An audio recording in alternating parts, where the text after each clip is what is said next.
speech date for U.S. Senate. We'll have a look at the top issues ahead of next year's election. And a local school giving back to two nonprofits.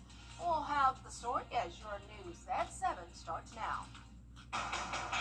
Live from Television Park, this is WJBF News Channel 6 at 7. Good evening, everyone. I'm Dee Griffin. Thanks so much for joining us. Coverage you can count on begins with the political race in Georgia heating up with, so keep that in mind. It is now time for a first look at our weather, and we join our chief meteorologist, Jennifer Trotty. And it was like the sun was playing chicken with us today. It was out, and then it would go back in. Here comes the rain. Then it would come out again, then it would go back in. So, very interesting day. Yeah, and it's coming back out again, Dee. It was very cloudy when I started the newscast around 5 o'clock this evening, but now that the rain is pushing off towards the northwest, we're going to see clearing skies tonight. And you can see on Live Viper 6 now that we're left with just a few showers, but most of us are dry. A few showers north of Lincoln County, and all of these are really now outside of our viewing area. There's the Terry Lambert Hyundai Skyview cam where you can see what I'm talking about. There's the beautiful moon in the distance. Cloudy skies starting to be moving out, so it's going to be a nice clear night. Temperatures in the mid to upper 70s, 75 in Thompson, 79 in Allendale. Louisville, you're at 78, Wrightsville at 77, and 73 in Gibson.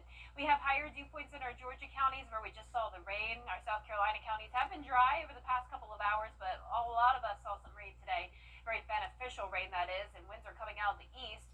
Only up to around 5 miles per hour sustained. Gusts occasionally up to around 20, especially in our western counties. Higher gusts now up to 23 in Sandersville. Now for the rest of your evening, like I mentioned, mostly clear skies soon with temperatures falling into the upper 60s. And then we'll have another chance of rain on Wednesday due to a cold front, which will bring us a big cool down. All those details coming up, and back to you, Dee. All right, thanks so much. We'll see you in a few minutes. A big mess after a car crashed through a house in Augusta. It happened this weekend on Ridgewood Drive. Investigators say the car came through a dead end at Beaver Road and hit the home. Now, according to the sheriff's office, the driver of the car said he was chasing another car and saw it stop, causing him to leave the road. I was out downtown last night. My neighbor called me and told me what happened. My first thought, I do have a pet, so I wanted to make sure she was okay. And then when I got here, it was just, I don't really have the words to describe. I'm still in shock. My brain isn't working all the way.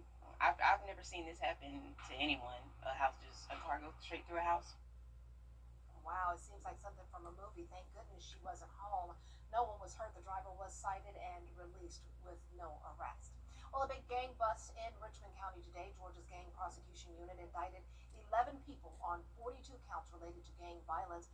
All are charged with violation of the Street Gang Terrorism and Prevention Act. 6 of those suspects, Demetrius Scott, Ron Robertson, Khalil Stevens, Clarence Thomas, Damian Bell, and John Quavius Thomas are still wanted. The other 5 are in custody. 7 are accused in a May 4th drive-by shooting at a home in Richmond County. Tonight, questions about the future of an Aiken County ministry that serves the homeless. A town hall meeting is underway at Aiken TAC on the recent accusations against the Walking Tall Homeless Ministry. Last week, we reported accusations say the ministry was misappropriating funds and moving homeless people into Aiken County from different parts of the country. Community members are calling on lawmakers and law enforcement to take action after not seeing progress when it comes to crime and homelessness. We're seeing a steady incline in the homeless, and we don't see where they're helping the community at all. In fact, it's making it worse because crime's going up, and we see a lot more homeless. So if you're supposed to be helping the homeless, how are you doing that? And we'll have more on the town hall meeting discussion on the ministry later tonight, right here on News Channel 6 at 11. Renovations at the Augusta Golf Course are flying high, but for the city, things have hit a rough patch. The patch is undergoing a major redesign, but the work has strayed off course. Sources tell News Channel 6 about a dozen acres are on land belonging to the neighboring Daniel Field Airport. The city has been discussing what to do behind closed doors, but a lease agreement for the property in question is being worked on. We're working through those details now, George. We're trying to figure out what's going to be the best solution for both sides. But right now, our goal is to make sure nothing stops, the progress doesn't stop, and we continue to do what's necessary to keep both entities happy. Daniel Vills, assistant director, declined to comment on the ongoing talks with the city. Horse Creek Academy is putting its mission of service into action, not by asking for grants, but by giving them. Aiken Bureau Chief Sean Cabbage-Stock has more. When your citizens see that you care about them, it makes the school so much more than a place that kids might go between 8 and 3 every day. The program started in 2023. It's built on the school's 3 pillars: flexibility, service, and connection. Mini grants was something that I'd seen advertised for schools that we could apply to, and it just gave me the idea that it would be something great for our local nonprofits to apply to here in Aiken as well. This year, Horse Creek Academy is awarding one 1,000 mini grant and 2 $500 grants to local nonprofits. Halfway to Heaven gives kids hands-on learning with wild Mustangs. First Tee is launching Aiken's first special education golf program, and Glam Stars builds creativity and confidence through dance. We pretty much line them up against a rubric with our pillars of flexibility, service, and connection, see which most align, and then we also try to make sure we're spreading the love so we don't keep awarding the same ones every year. Past winners include local clinics, food banks, and youth programs, all growing under the support of Horse Creek. We also try to talk about these winners on and off campus with our kids, so it's something not just that the school's doing, but it's something that kids can be proud of, that they're part of the organization that's making a difference. The school hopes to grow the program in the coming years. Nonprofits can apply next September through the school's website or Facebook page. In Aiken, I'm Aiken Bureau Chief Sean Cabbage-Stock, WJBF News Channel 6. Coming up, a South Carolina teenager was shot trying to leave an apartment complex. We'll have the latest on the investigation when we return. Hey there, Georgia. I'm John Crow with your Cash Street. This is home. When it comes to choosing a lawyer after an accident, local experience matters. I'm Austin Jackson. I've been helping accident victims in Augusta, Aiken, and the entire CSRA for over 10 years. And I'm ready to help you right now. Call Austin Jackson, the Augusta guy. An investigation is underway in Spartanburg, South Carolina, after a teenager was shot in the face while leaving his apartment. Law enforcement says no arrests have been made. Scarlett Lizjack has more. Spartanburg police are investigating a shooting that left an 18-year-old injured at the Camp Prout Apartments on Hanover Place. Right before 8 p.m. on Friday, Spartanburg police say an 18-year-old and his mother were in a vehicle backing out of a parking spot at an apartment complex when multiple shots were fired. As they were leaving, someone started shooting at the vehicle that they were in. Shots ended up hitting the vehicle. One round went through the windshield, striking the 18-year-old in the face. We're told the victim was rushed to the hospital with non-life-threatening injuries. We do believe that it was targeted. We believe that the people that were shooting deliberately looked for the guy who was shot, the 18-year-old. Apartments were also hit by bullets. Major Art Littlejohn with Spartanburg Police Department calls it a reckless act that could have easily resulted in multiple tragedies. We are very fortunate that this young man did not lose his life in this incident, or not even if not only him, but anybody else in the area. His mom was also in the car with him at the time, so either one of them could have lost their life. Police say this is the latest in a string of shootings involving teens. Over time, our crime continues to go down, but then there are peaks and valleys, and so right now, with the string of shootings that we've had recently, we're at a peak where we've had 3. Police say the investigation is ongoing and they are asking anyone with information, no matter how small it may seem, to come forward. We weren't there when it happened, and so we need that information from either the witnesses, the people who were involved, any detail that they have, they need to share the information with us. Spartanburg police emphasize that tips from the community can make all the difference when solving a crime. Reporting in Spartanburg, Scarlett Lizjack. Classes are canceled today at South Carolina State University. Tomorrow will be much drier than it was today, but then we'll see another good chance of rain on Wednesday, followed by that big cool down on Thursday. I'll have your full Bay for 6 forecast when we return.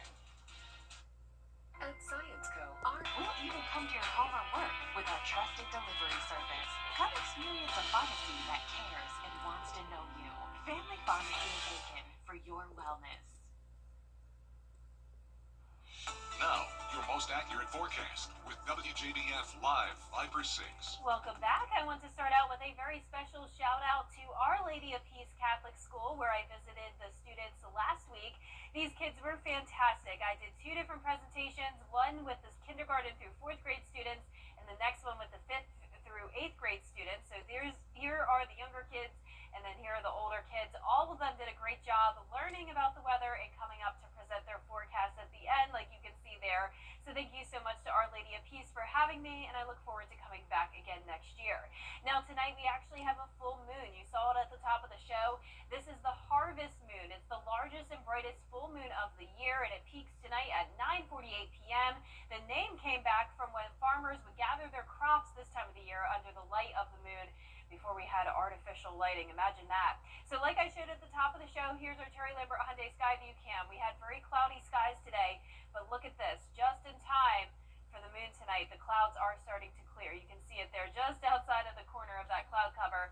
Our temperatures are in the upper 70s. We have calm winds at the moment. Dew points are near 70 as well. And Live Viper 6 radar barely showing any rain left here in the CSRA. So we're drying out tonight. Once again, it's going to be clear. You can already see the partly cloudy icons here in our South Carolina counties. Still pretty overcast towards the west, but all of us will become clear tonight. Satellite and radar showing scattered showers all across the southeast, a few storms, but nothing too strong or severe. And for tomorrow, it's going to be a mostly dry day, a very low chance of rain, as temperatures climb into the low 80s in the afternoon. And you can see on our feature cast that tonight at 10 o'clock, still possible that we could have some high-level clouds by tomorrow morning, but overall mostly clear start to the day, some sunshine in the afternoon, and we could have a few isolated showers in our southeastern counties with this onshore wind. Then as we look ahead to Wednesday morning, a dry start, but then here comes this cold front, and that'll bring us another good chance of rain Wednesday afternoon and evening. And behind that front, we will have a big drop in our temperatures. So here's a closer look at Wednesday at 1 p.m. Dry at that point, but then these showers start towards the north and push down towards the south. Heavy rain, thunder, and lightning all possible here, but we're not expecting severe weather or any flooding concerns. And then get ready for that nice fall air to take over on Thursday. Potential rain totals out of this, very spotty. Some places staying pretty dry, other places could get up to an inch of rain. And notice the high temperatures go from 86 on Wednesday to 72 on Thursday, with dew points on the lower side as well, going into that comfortable range in the mid-50s. After that, not a whole lot more rain. It's going to be a nice dry weekend. We are going to be watching this coastal low that you could actually consider a nor'easter. It's not going to bring snow, but it could bring some flooding rain to the coastline. We should stay on the dry side of this, making for the really nice weekend that we're going to see. And the tropics are looking good. We have 2 areas that we're watching, but I'm not expecting either of these to impact our area. So our 10-day forecast is showing that great weather starting over the weekend with highs in the upper 70s, lows dropping into the low 50s, and similar weather into early next week. Now, speaking of flooding, if you lived in South Carolina in 2015, you probably remember that catastrophic flooding event in the Midlands and the Low Country. According to emergency management, 19 people died and more than 20,000 were displaced after 50 dams failed or breached. Meteorologist Miller Hyatt explains the science behind that tragic event. It's been 10 years since the historic 2015 South Carolina floods, and today I'm going to talk to you more about why it happened and how much rain fell as a result. So, the 2015 South Carolina flood, here's the setup. We had a cold front sweep through, and that stalled out along the coast. At the same time, we have a surface low attached to that stationary front.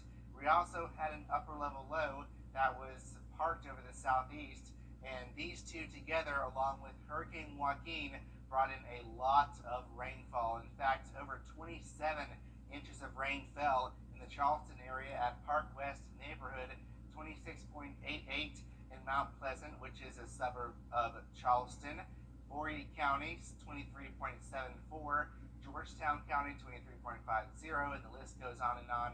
Columbia, South Carolina picked up 21.49 inches of rain, and I was actually a student at USC during the time. I can remember that very clearly. And Leesburg, 18.36 inches. I'll have more details on my blog. You can find that on WJBF.com.